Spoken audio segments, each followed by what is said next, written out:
నమస్కారం, నేను మిస్ ఈ నెలలో అమలు కాబడేటువంటి ఉచిత విద్యుత్ పథకము మరియు 500కే గ్యాస్ సిలిండర్ పథకానికి సంబంధించి ఒక క్లారిటీ రావడం అనేది జరిగింది.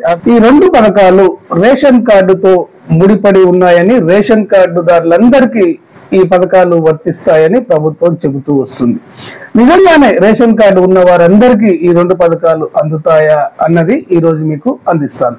ముందుగా ఈ 500 గ్యాస్ సిలిండర్ కు సంబంధించి సమాచారం ఏంటి అంటే, టోటల్ గా మన తెలంగాణ రాష్ట్రంలో ఈ గ్యాస్ కలెక్షన్ల సంఖ్య 1,20,00,000. ఈ 1,20,00,000లో రేషన్ కార్డుదారులకు ఉన్నటువంటి గ్యాస్ సిలిండర్ల సంఖ్య 90 లక్షలు ఇంచుమించుగా. ఈ 90 లక్షల మంది రేషన్ కార్డుదారులే ఈ గ్యాస్ కలెక్షన్లు కలిగి ఉన్నారు.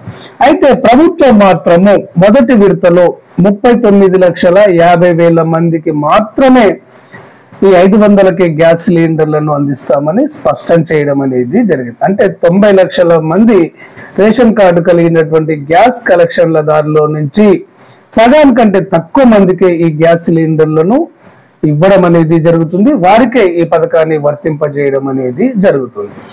ఎందుకు సగానికంటే ఎక్కువ మందిని ఈ పథకాన్ని నుంచి డిలీట్ చేశారు, వారికి ఈ పథకం అందట్లేదు అంటే, ఇక్కడ ప్రభుత్వం చెబుతున్నది ఏంటంటే, ప్రజాపాలన దరఖాస్తుల్లో అన్ని సక్రమంగా ఉన్న వారినే ఎంపిక చేయడం జరిగిందని, వారికే మొదటి విడతలో ఈ 500కే గ్యాస్ సిలిండర్లు ఇస్తామని తెలియజేయడం అనేది జరిగింది. అంటే ఇక్కడ అన్ని సక్రమంగా అంటే తెల్ల రేషన్ కార్డు మరియు Aadhaar card number, gas collection service number, customer number ఇవన్నీ సక్రమంగా ఉన్న వారిని సెలెక్ట్ చేసి ఇవ్వడం జరుగుతుందని, ఇవన్నీ సక్రమంగా ఉన్నవారు 39,50,000 మంది ఉన్నారని ప్రభుత్వం స్పష్టం చేయడం అనేది జరిగింది. మిగిలిన వారికి రెండో విడతలో అందజేయడం జరుగుతుందని కూడా ప్రభుత్వం స్పష్టం చేయడం అనేది జరిగింది. ఈ విధంగా టోటల్ గా 39,50,000 మంది రేషన్ కార్డుదారులకు మాత్రమే ఈ 500కే గ్యాస్ సిలిండర్ అందడం అనేది జరుగుతుంది. అయితే ఇంకొక క్లారిటీ ఏంటి అంటే, ఇక్కడ మనము గ్యాస్ బుక్ చేసుకున్న తర్వాత అక్కడ ఇంటికి వచ్చినటువంటి డిస్ట్రిబ్యూటర్ కు సంబంధించిన సిబ్బందికి 500 చెల్లించినట్లయితే వారు గ్యాస్ ను మనకి ఇచ్చిపోవడం అనేది జరుగుతుంది. మిగతా సొమ్మును గ్యాస్ కంపెనీలకు గవర్నమెంటే చెల్లిస్తుంది.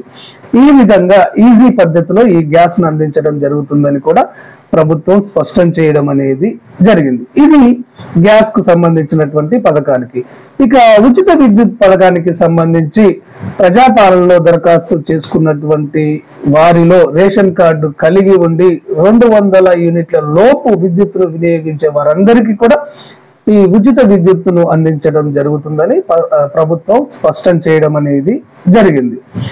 ఈ రెండు పథకాలకు సంబంధించి ఈ నెల 27వ తేదీన లేదా 29వ తేదీన ఒక జీవోను ఇష్యూ చేయడము, అదే రోజు ఈ రెండు పథకాలను ప్రారంభించడం జరుగుతుందని కూడా ప్రభుత్వం స్పష్టం చేయడం అనేది జరిగింది. మనకు 27వ తారీఖున గానీ 29వ తారీఖున గానీ జీవో వచ్చిన తర్వాతనే మరింత క్లారిటీ అనేది రావడం జరుగుతుంది. ఈ జీవో వచ్చిన తర్వాత ప్రభుత్వం ఏ విధమైనటువంటి నియమ నిబంధనలు పొందుపరిచింది, రిస్ట్రిక్షన్స్ ఏంటి, అర్హులెవరు అనర్హులెవరు అన్న వివరాలు మనకు తెలియడం అనేది జరుగుతుంది. ఈ జీవో వచ్చిన వెంటనే ఉన్నది ఉన్నట్టుగా ఆ సమాచారాన్ని మీకు అంతర్నేత్ర అందించడం అనేది జరుగుతుంది. ఈ వివరాలు మీ మొబైల్లో వెంటనే రావాలి అంటే తప్పకుండా అంతర్నేత్ర ఛానల్ ను సబ్స్క్రైబ్ చేసుకోండి. ధన్యవాదాలు.